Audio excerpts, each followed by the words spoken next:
Welcome to William Steele, Steele the Spotlight, and William Steele True Crime with my guest host and friend, Frank Lordy. Hello, Frank. How you doing, Bill? Thank you for joining us, my friend. We have some incredible news about Frank because that book behind him, he went through what Trump's going through right now. And he was a big time politician in Ohio. He was a commissioner, and I'll let him tell you the details. But he was incarcerated by his political adversaries, and so this was almost 20 something years ago. He's written a book about it, and we have really, really big news because this conviction, when he got out of prison, was over him like a sword, preventing him to do some of the things he really wanted to do. And so you have big news about that conviction today, all these years later. You've been in the headlines all over the country in the last 2 days. So tell everybody what's going on, Frank. What happened to your conviction? Well, we applied for the expungement, and according to the requirements to get an expungement for your record, you got to meet this certain criteria. Well, I met all the criteria, and in our area, in the prosecutor's office, they have a ruling or policy or procedure, whatever you want to call it, that in that application process, if the judge is still a working judge that heard your case, he has to be part of the expungement. And if the prosecutor is still around, and he still is as a lawyer, then he has to approve it as well. So there has to be a consent, a complete consent between the judge and the prosecutor with my lawyer if I qualify. Well, the unfortunate thing is that I qualified by all the specs that were needed, and the judge was on board, and then the prosecutor decided he did not want to support my expungement. And I believe that was based on what I said about him and talked about him in my book, Framed Innocence. And so therefore he was objecting. However, at the last minute on a Saturday before my hearing is on a Monday, my lawyer called me and said, negotiations are back on between him, my lawyer, and Mr. Beatrice, the third special prosecutor in my case. And so he said, that's good news. And after hanging up, I immediately wept because I know he has a hardened heart, and only God could move that heart to whatever way he determines. And it's all according to his way, his will, and his timing. And just that they're talking lifted my spirits up. And then I find out that next week that they've agreed, the judge and the prosecutor and my lawyer, that I do deserve the expungement to have my record perfectly wiped off, which in my mind plays a part in exonerating me. And like the commercials were showing previous videos of in the courtroom and during the time of the trial, that that appeared in the records that they keep for you to qualify. And I followed all those records, other than if they object, then it doesn't go through. Then you have to have another hearing in person on the stand to testify. And I was prepared to do that. But at the last minute, the prosecutor said he'd sign off, and the judge was in favor of that. And of course, obviously, my lawyer was, and I was elated. It was something. And they happened to put me on the TV about that news, and they showed it the early evening news and the late news. And at the end, they showed a clip of me with an interview with that TV station. And at the end of that little clip,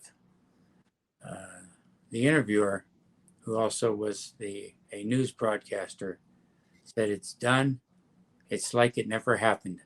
And That's right. it brought a big smile to my face. Well, we thank God for that good news. We've been with you for quite a while now on this roller coaster, and not as long as other people, but we've developed a friendship, and you're my co-host. I'm very, very happy for you, and it's a testament. You and I don't hide our faith on these shows. We are Christians, and not perfect by any stretch, but we do believe in the power of prayer and that God can change circumstances and hearts. And so I'm glad you shared that as part of your testimony. And I thank you to the judge and Mr. Beatrice for having a change of heart. Thank you. I appreciate that. And I want to thank my lawyer because he stayed on it like a bulldog because he was determined and knew in his mind and heart that I was dealt with not in a very unfair manner in the courtroom. Right. So we're gonna just take it back for a minute. So the thing about your case is, and I'll tell you the audience that Framed Innocence tells the story. And again, we're thankful for Mr. Beatrice for allowing this because it means a lot to Frank and his family. So basically, I'll say what happened, and then they can read about the details in the book if they'd like to check it out in the description.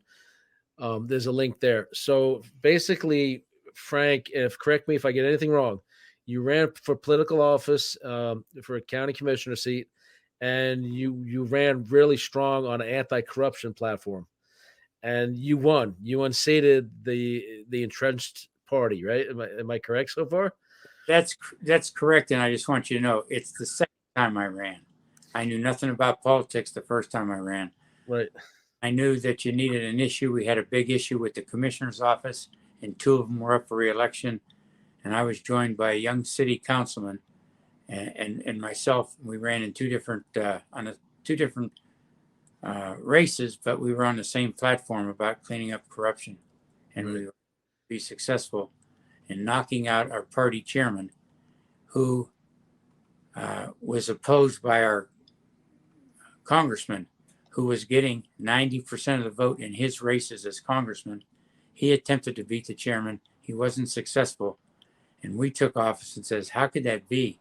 He's very, very popular. We found out about the system, how the party chairman is elected by the precinct people that live throughout the neighborhoods in Mahoning County, of which he had in his back pocket, along with some of the crooked judges.